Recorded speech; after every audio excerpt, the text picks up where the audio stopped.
Santapan Harian Sabtu 8 Januari 2022.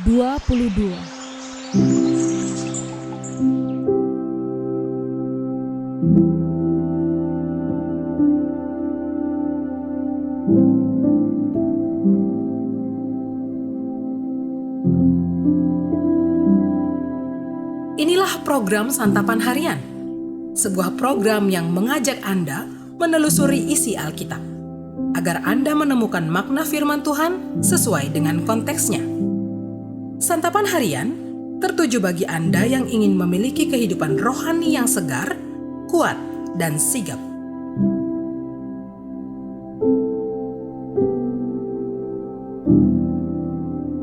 Hari ini kita akan membaca 1 Raja-Raja pasalnya yang ke-17, ayatnya yang ke-7 hingga ayatnya yang ke-24.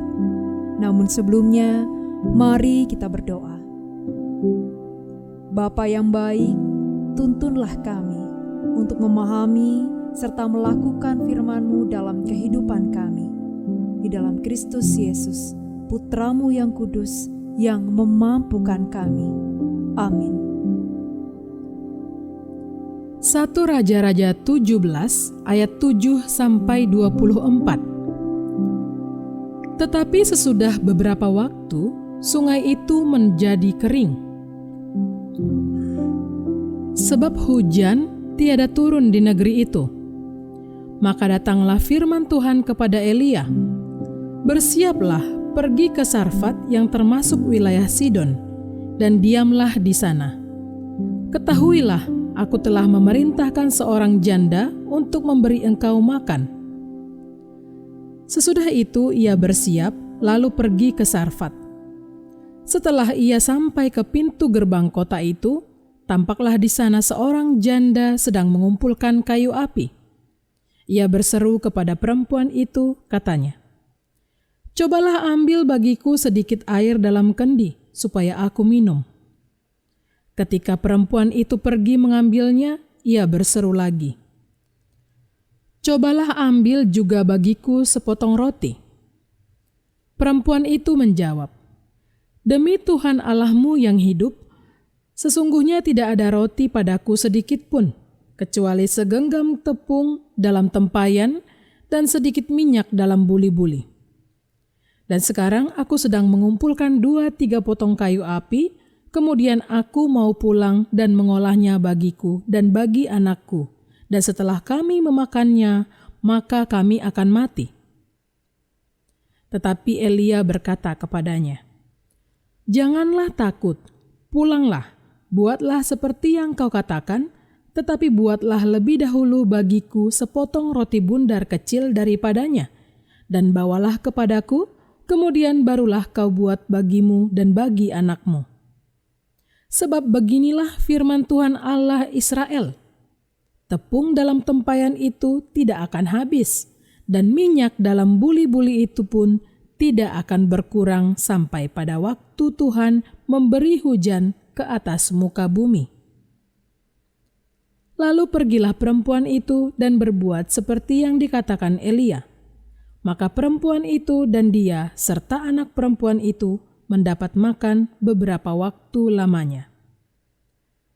Tepung dalam tempayan itu tidak habis, dan minyak dalam buli-buli itu tidak berkurang seperti firman Tuhan yang diucapkannya dengan perantaraan Elia.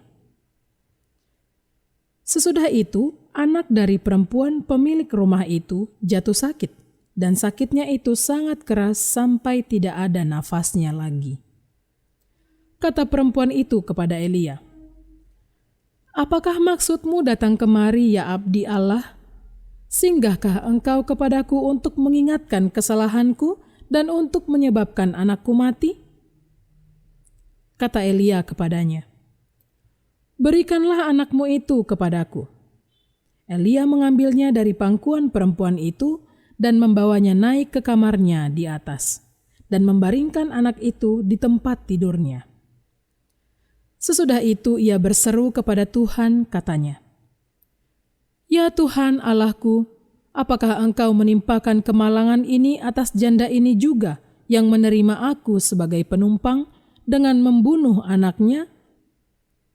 Lalu ia mengunjurkan badannya di atas anak itu 3 kali dan berseru kepada Tuhan, katanya, "Ya Tuhan Allahku, pulangkanlah kiranya nyawa anak ini ke dalam tubuhnya."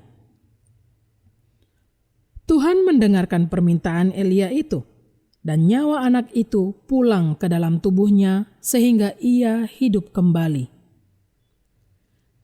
Elia mengambil anak itu. Ia membawanya turun dari kamar atas ke dalam rumah dan memberikannya kepada ibunya. Kata Elia, "Ini anakmu, ia sudah hidup." Kemudian kata perempuan itu kepada Elia, "Sekarang aku tahu bahwa engkau abdi Allah, dan firman Tuhan yang kau ucapkan itu adalah benar."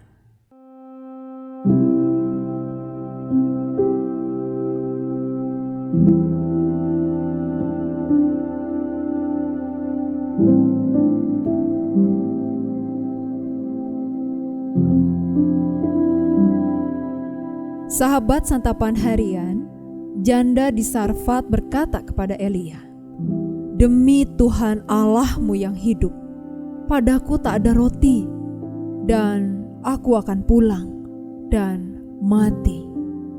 Ucapan yang sangat aneh, karena di Sarfat Baal adalah penguasanya, bukan Tuhannya Elia. Namun Elia menegaskan, "Tepungmu dan minyakmu tak akan habis sampai Tuhan memberi hujan lagi."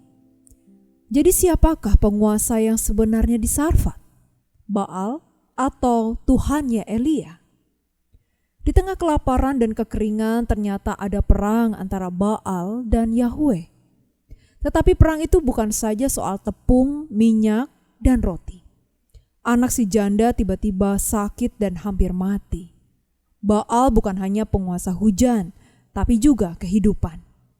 Dalam kisahnya, Baal mati. Namun Anat, kekasih Baal, menyusul ke alam maut dan membawa Baal kembali ke dunia orang hidup, sehingga hujan turun kembali.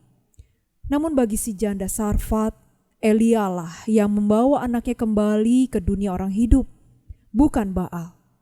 Penyakit anaknya seolah ditempelkan pada tubuh Elia, sehingga Tuhan menghidupkan lagi anak si janda. Pada persimpangan antara hidup dan mati, si janda mengaku bahwa Elia adalah abdi Allah dan firman Tuhan adalah benar. Hari ini masih ada berbagai kuasa yang mendominasi kita, menyusur lorong kuil modern kita, yaitu mal-mal di kota besar. Kita selalu digoda patung berhala modern, maneken cantik menawarkan visi hidup yang melimpah. Di balik langit-langit mal berkecamuk perang tak terlihat antara Yahweh dan Baal, antara Tuhan dan Mamon. Peperangan makin intens ketika ada keputusan yang harus diambil. Tak hanya soal tepung dan roti, tapi juga soal hidup dan mati. Tak hanya soal cinta dan kekasih, tetapi juga soal karir dan panggilan hati. Kita selalu hidup di tengah peperangan yang membelit kita. Apabila lengah, Mamon dan Baal sanggup meremukkan dan menghancurkan kita. Seperti Elia dan janda Sarfat, kita bisa menggantungkan hidup pada Tuhan, karena Allah lah penguasa roti dan hati. Memang dibutuhkan latihan, seperti si janda yang memilih percaya kepada Tuhan ketika hidupnya diuji. Mari kita juga memilih untuk setia pada hari ini. Mari kita berdoa. Terlalu banyak yang Engkau berikan kepada kami, ya Allah. Takkan mungkin kami balas dari apa yang kami miliki, selain memuji, menyembah, dan setia kepadamu. Di dalam dekapan sayap kasih-Mu Kristus, kami bertelut. Amin.